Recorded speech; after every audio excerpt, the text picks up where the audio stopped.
आज हम 8वीं जैक बोर्ड एग्ज़ाम 2026 के संदर्भ में विज्ञान विषय में दहन एवं ज्वाला पाठ से संबंधित कुछ महत्वपूर्ण प्रश्नों पर चर्चा करेंगे जो परीक्षा की दृष्टि से महत्वपूर्ण है। तो सबसे पहला प्रश्न है, दहन की क्रिया के लिए निम्नांकित में से कौन सा शर्त आवश्यक है? पहला, दहनशील पदार्थ की उपस्थिति, पदार्थ के ज्वलन ताप की प्राप्ति, तीसरा वायु की उपस्थिति, चौथा इनमें से सभी। तो उत्तर होगा इनमें से सभी। अब यहाँ पर यह जानना जरूरी है कि कोई भी पदार्थ का दहन कब होगा, यानी वह कब जलेगा। तो उसके लिए सबसे पहला चीज़ तो है कि दहनशील पदार्थ का होना आवश्यक है, और दूसरा पदार्थ के ज्वलन ताप की प्राप्ति। कोई भी पदार्थ तभी जलता है जब एक न्यूनतम ज्वलन ताप उसे प्राप्त हो। ज्वलन ताप क्या है? तो ज्वलन ताप वह न्यूनतम ताप है, वह न्यूनतम ताप जिस पर कोई पदार्थ जलना शुरू करता है, जिस पर कोई पदार्थ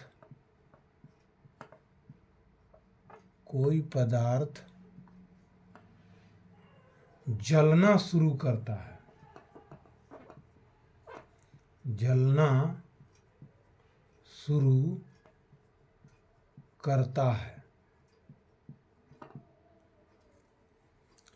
तो और तीसरा वायु की उपस्थिति। वायु यानी ऑक्सीजन। जब तक ऑक्सीजन गैस की प्राप्ति नहीं होगी तब तक कोई भी पदार्थ का दहन नहीं होगा या कोई भी पदार्थ नहीं जलेगा।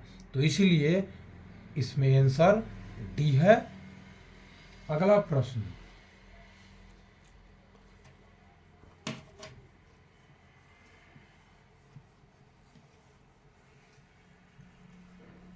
प्रश्न, है, दहन का पोषक पदार्थ कौन है? दहन का पोषक पदार्थ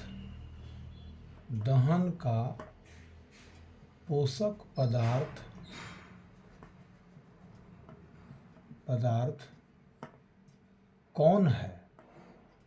तो आंसर है ऑक्सीजन। ऑक्सीजन जो ऊपर में चर्चा किए थे वही ऑक्सीजन है। अगर ऑक्सीजन नहीं रहेगा तो कोई भी पदार्थ का दहन नहीं होगा, इसीलिए इसे दहन का पोषक पदार्थ कहा जाता है। प्रश्न संख्या 3, ऊष्मीय मान के आधार पर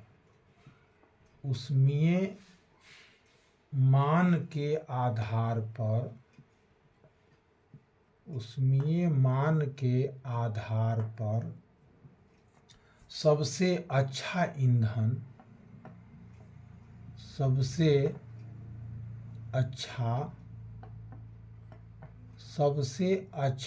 ईंधन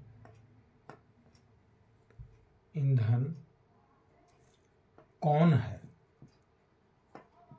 तो आंसर है हाइड्रोजन।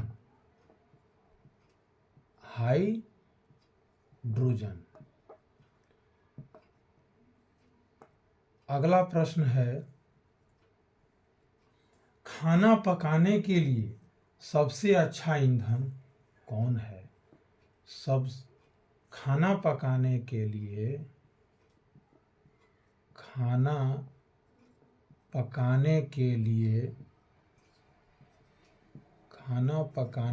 लिए सबसे अच्छा ईंधन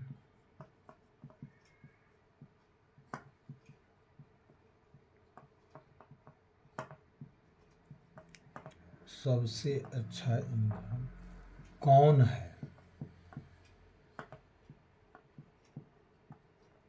तो आंसर है एलपीजी, एलपीजी इस द्रवित पेट्रोलियम गैस, द्रवित petroleum gas, liquid petroleum gas, इसे लिक्विफाइड पेट्रोलियम गैस इसका अंग्रेजी में फुल फॉर्म है। अगला प्रश्न 5वां, दहनशील पदार्थ का उदाहरण है। दहनशील पदार्थ का उदाहरण,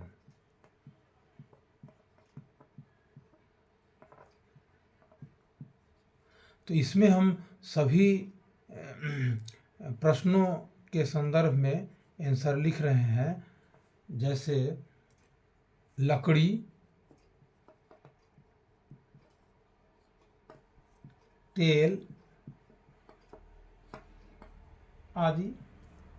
तो इसमें प्रश्न इस प्रकार से पूछता है, प्रश्न दे देगा कि दहनशील पदार्थ का उदाहरण है, तो उसमें एक दहनशील पदार्थ का दे देगा और 3 अदहनशील पदार्थ का दे देगा ऑप्शन। तो आपको जो दहनशील पदार्थ है उसका ऑप्शन चुनना है। और एक प्रश्न इस प्रकार से दे सकता है कि कौन दहनशील पदार्थ का उदाहरण नहीं है, तो उसमें जो है 3 दहनशील पदार्थ का उदाहरण दे देगा और एक अदहनशील पदार्थ का। तो हमें जो दहनशील पदार्थ नहीं है यानी अदहनशील है उसका आंसर हमें खोजना होगा।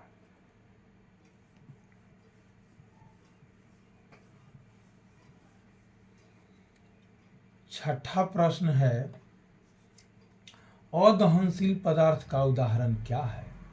अदहनशील पदार्थ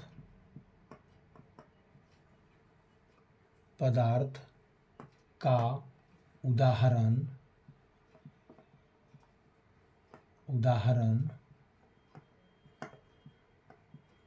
क्या है। तो इसका आंसर होगा कांच, कील, पत्थर इत्यादि, पत्थर आदि। इस टाइप का प्रश्न देता है कि कौन अदहनशील पदार्थ का उदाहरण है, तो एक उसमें अदहनशील पदार्थ रहेगा और 3 दहनशील पदार्थ। तो हमें यह चुनना रहेगा कि कौन अदहनशील पदार्थ है। तो इसलिए याद रखें और आवश्यकता अनुसार प्रश्न का आंसर देंगे। फिर अगला प्रश्न, ईंधन का उदाहरण क्या है। ईंधन का उदाहरण क्या है।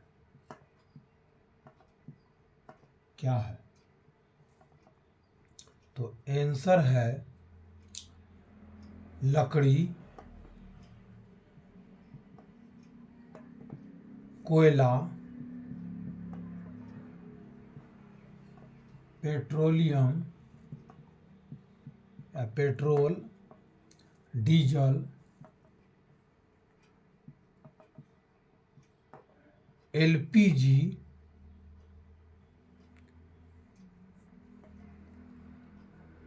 बायोगैस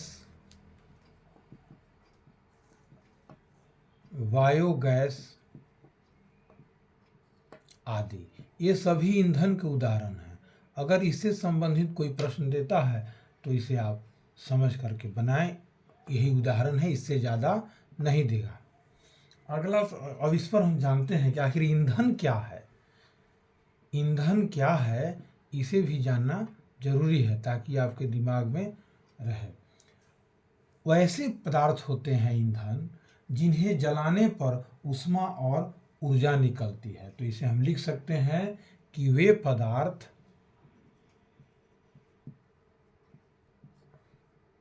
होते हैं जिन्हें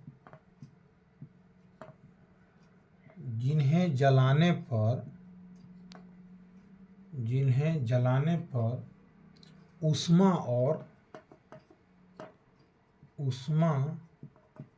और ऊर्जा निकलती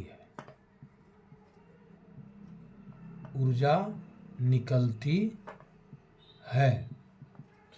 तो ईंधन हम उन्हीं को कहेंगे जिनको जलाने पर हमें ऊष्मा और ऊर्जा प्राप्त होगी। अगला प्रश्न है, बिजली उपकरण एवं पेट्रोल जैसे ज्वलनशील पदार्थों में लगी आग को बुझाने के लिए कौन एक अच्छा अग्निशामक है? बिजली उपकरण एवं पेट्रोल जैसे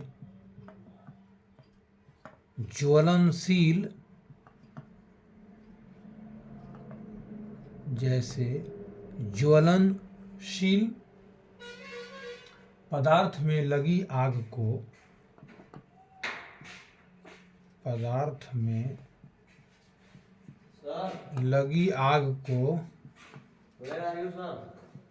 बुझाने के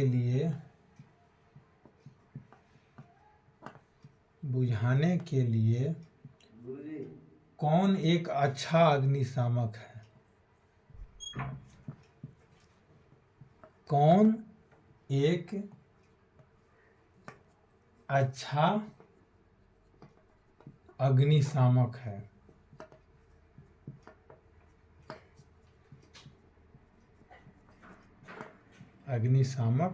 है?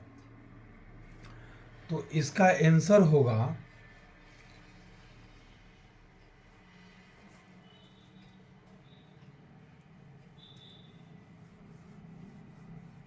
8 का आंसर ऊपर लिख रहे हैं क्योंकि यहाँ नीचे दिखेगा नहीं।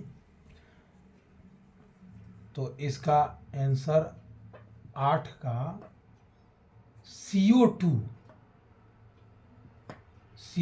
यानी कार्बन डाइऑक्साइड जो है, कार्बन डाइऑक्साइड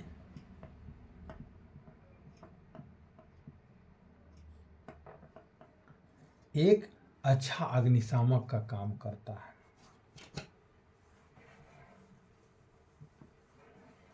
अगला प्रश्न,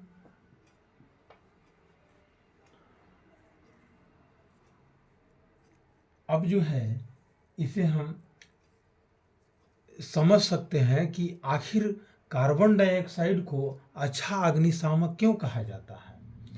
क्योंकि कार्बन डाइऑक्साइड ज्वलनशील पदार्थ नहीं है और यह ऑक्सीजन से संपर्क तोड़कर ईंधन के ताप को कम कर देता है, इसलिए इसे अच्छा अग्निशामक कहा जाता है। अगला प्रश्न है, तीव्र दहन का उदाहरण क्या है? तीव्र दहन का उदाहरण क्या है? तो आंसर है गैस का दहन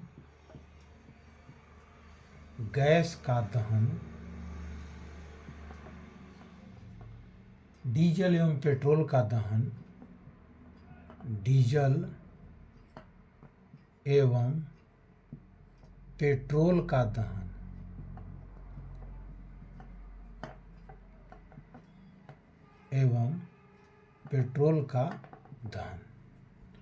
अगला प्रश्न है, अब उसे अगला प्रश्न देखने से पहले यह जानना जरूरी है कि तीव्र दहन क्या है। तीव्र दहन पदार्थ का तेजी से जलना तीव्र दहन कहलाता है। पदार्थ का तेजी से जलना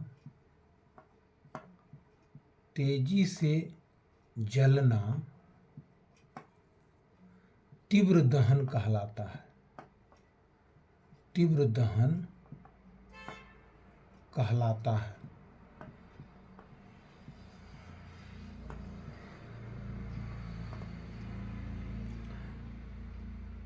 अगला प्रश्न, स्वतः दहन का उदाहरण क्या है? स्वतः दहन का उदाहरण क्या है? तो आंसर है फास्फोरस का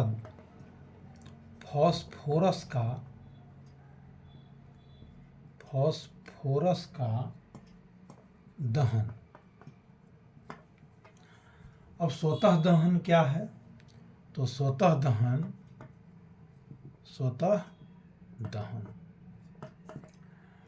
कुछ पदार्थ स्वयं बिना गर्म किए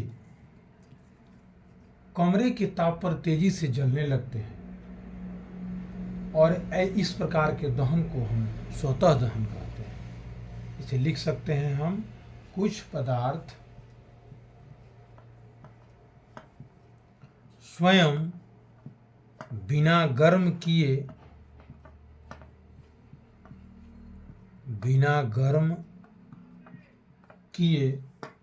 कमरे के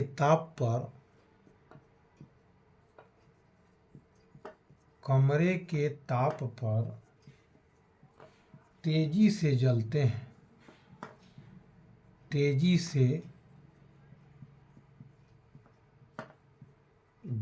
हैं।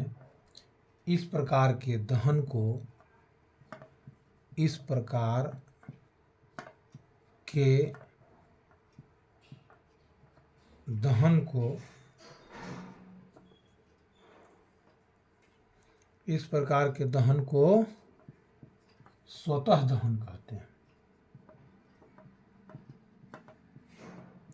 स्वतः दहन कहते हैं।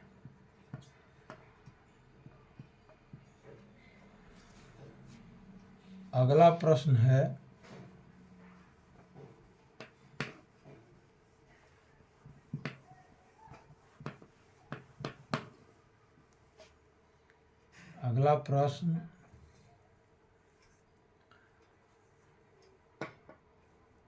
श्वसन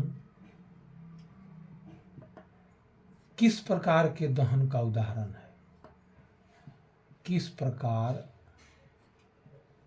के दहन का उदाहरण है? इसमें आपको दहन का प्रकार दिया हुआ रहेगा ऑप्शन में, और एक रहेगा उसी में से चुनना है। जैसे स्वतः दहन, मंद दहन, विस्फोट, इस टाइप का ऑप्शन रहेगा और उसमें से आपको चुनना है। तो इसका आंसर होगा स्वतः दहन। स्वतः दहन नहीं, मंद दहन का उदाहरण है।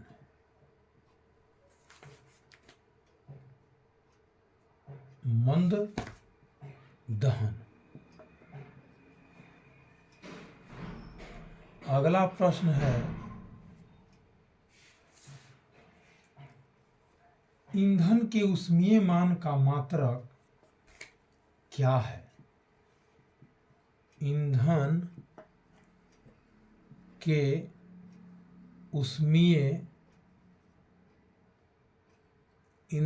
के ऊष्मीय मान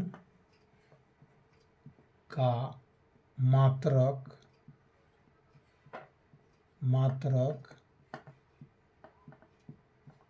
क्या है? तो आंसर है किलो जूल प्रति किलोग्राम।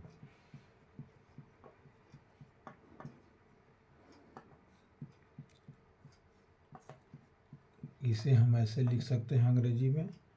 अगला प्रश्न है, दमघोंटू गैस कौन है? दमघोंटू गैस कौन है?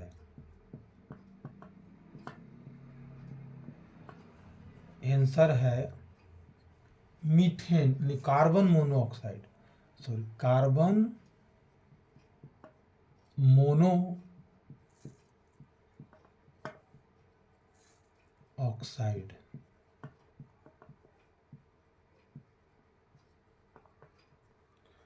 अगला प्रश्न है, विश्व उष्णन के लिए कौन गैस उत्तरदायी है? विश्व उष्णन के लिए, विश्व उष्णन के लिए कौन गैस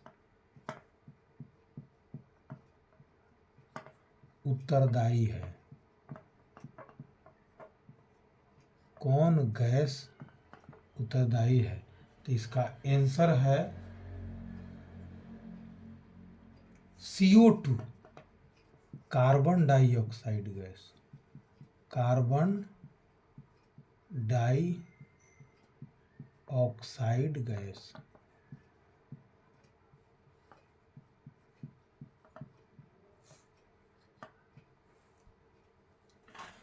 अब यहाँ पर यह जानना जरूरी है कि विश्व उष्णन क्या है।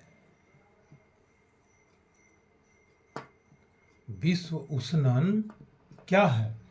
तो पृथ्वी मानवीय गतिविधियों के फलस्वरूप, मानवीय गतिविधियों के फलस्वरूप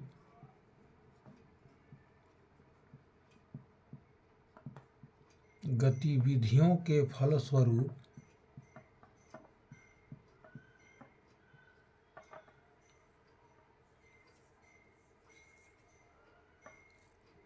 पृथ्वी के औसत तापमान में, पृथ्वी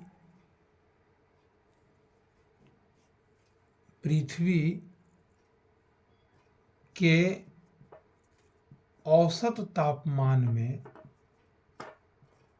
औसत तापमान में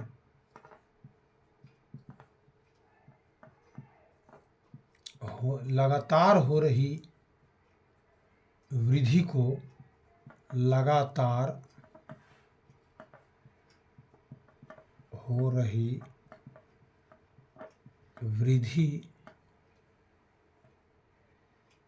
वृद्धि को विश्व उष्णन कहा जाता है। विश्व उष्णन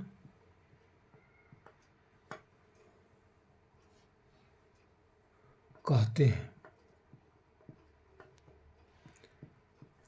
पृथ्वी के तापमान में दो तरह से वृद्धि होती है। एक होती है जिसे हम ग्रीन हाउस प्रभाव कहते हैं। तो यह जो है एक प्राकृतिक क्रिया है जिसमें वायुमंडल में उपस्थित कार्बन डाइऑक्साइड एवं नाइट्रस ऑक्साइड, कार्बन डाइऑक्साइड एवं मीथेन सूरज की गर्मी को सोख करके और पृथ्वी के तापमान में वृद्धि करते हैं। लेकिन विश्व उष्णन में वायुमंडल में उपस्थित कार्बन डाइऑक्साइड गैस के कारण जो है पृथ्वी के तापमान में वृद्धि होती है। लेकिन यह वृद्धि जो होती है प्राकृतिक वृद्धि नहीं होती है, बल्कि यह वृद्धि मानवीय गतिविधियों के फलस्वरूप उत्पन्न होती है। अब मानवीय गतिविधि क्या है? जैसे हम विभिन्न प्रकार के जो है फैक्ट्री चलाते हैं और उन फैक्ट्रियों से कार्बन डाइऑक्साइड और नाइट्रोजन ऑक्साइड गैस निकलते हैं और ये गैस क्या करते हैं कि पृथ्वी के तापमान को बढ़ा देते हैं, जो विश्व उष्णन का कारण है। तो अगला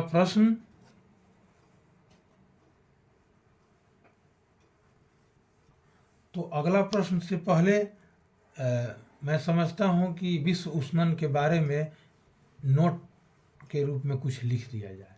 तो यहाँ हम विश्व उष्णन, तो यहाँ तो हो गया विश्व उष्णन, और फिर ग्रीन हाउस प्रभाव के बारे में भी, ग्रीन हाउस प्रभाव क्या है। तो फिर से एक बार विश्व उष्णन मानवीय गतिविधियों के फलस्वरूप पृथ्वी की औसत तापमान में लगातार हो रही वृद्धि को विश्व उष्णन कहते हैं। इस तरह के तापमान में वृद्धि वायुमंडल में कार्बन डाइऑक्साइड गैस की उपस्थिति के कारण होता है, और वायुमंडल में कार्बन डाइऑक्साइड गैस की उपस्थिति का कारण जब मानवीय हो तब हम उसे विश्व उष्णन कहेंगे, और जब वायुमंडल में प्राकृतिक प्रक्रिया के तहत वायुमंडल में उपस्थित कार्बन डाइऑक्साइड एवं मीथेन गैस जब पृथ्वी के तापमान सूर्य के प्रकाश को सोखकर और पृथ्वी के तापमान को बढ़ाते हैं, तब हम उसे ग्रीन हाउस प्रभाव कहते हैं। जैसे इसे हम लिख दे रहे हैं, एक प्राकृतिक प्रक्रिया है ग्रीन हाउस प्रभाव, एक प्राकृतिक प्रक्रिया है, एक प्राकृतिक प्रक्रिया है जिसमें पृथ्वी के वायुमंडल में पृथ्वी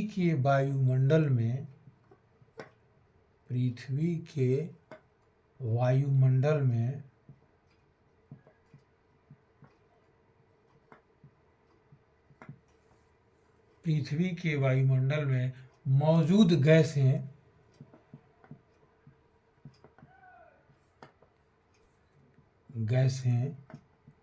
CO2 यानी कार्बन डाइऑक्साइड और CH4 मीथेन सूर्य की गर्मी को सोखकर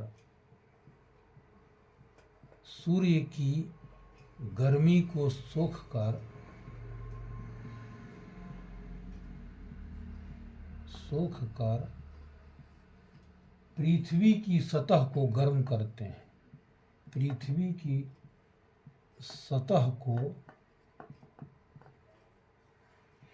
गर्म करते हैं। तो इससे संबंधित एक प्रश्न ले लिया जाए।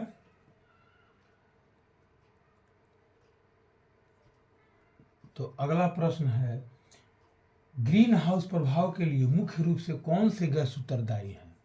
ग्रीन हाउस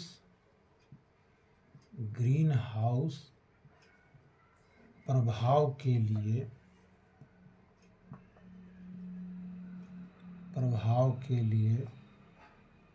मुख्य रूप से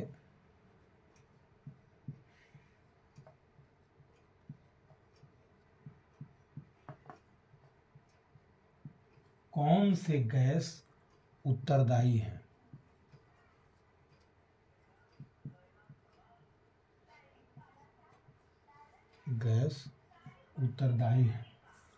तो इसका आंसर है CO2 carbon dioxide, CO2 carbon dioxide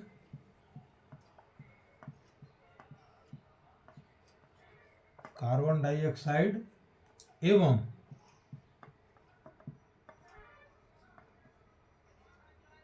CH4 methane.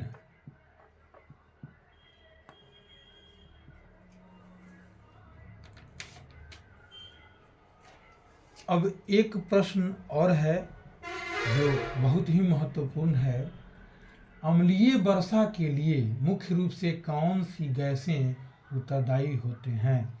अम्लीय वर्षा के लिए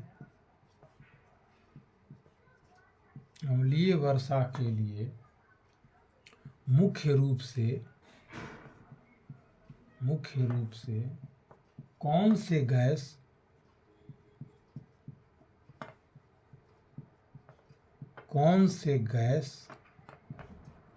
उत्तरदायी हैं? तो आंसर है sulphur dioxide SO2 sulphur dioxide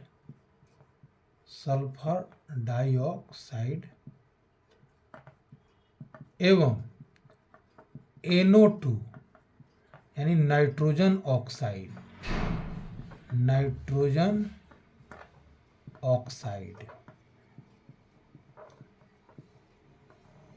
वर्तमान समय में ग्रीन हाउस प्रभाव, विश्व उष्णन एवं अम्लीय वर्षा से संबंधित सभी परीक्षाओं में प्रश्न पूछते हैं।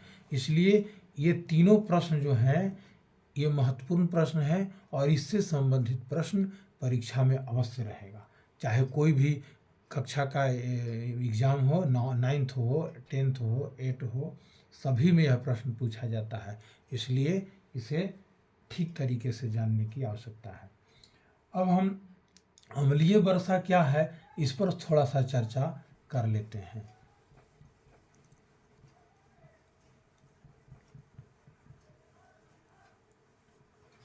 अम्लीय वर्षा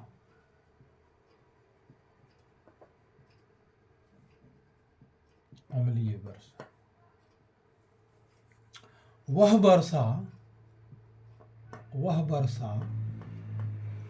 जिसमें सल्फ्यूरिक और नाइट्रिक अम्ल जैसे, इसमें सल्फ्यूरिक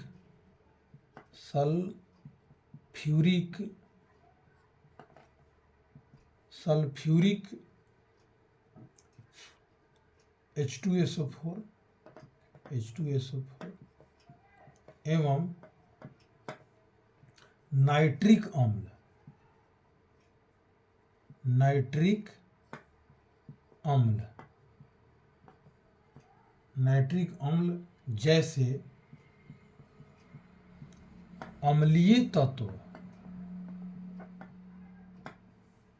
जैसे अम्लीय तत्व घुले रहते हैं जो वायुमंडल में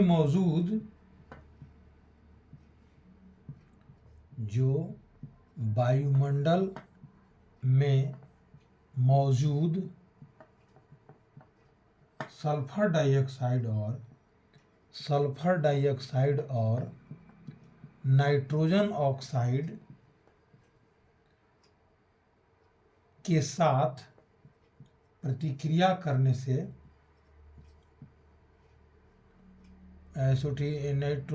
नाइट्रोजन ऑक्साइड एवं जलवाष्प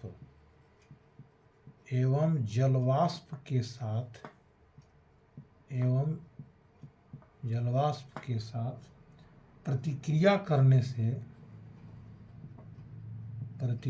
करने से बनती है।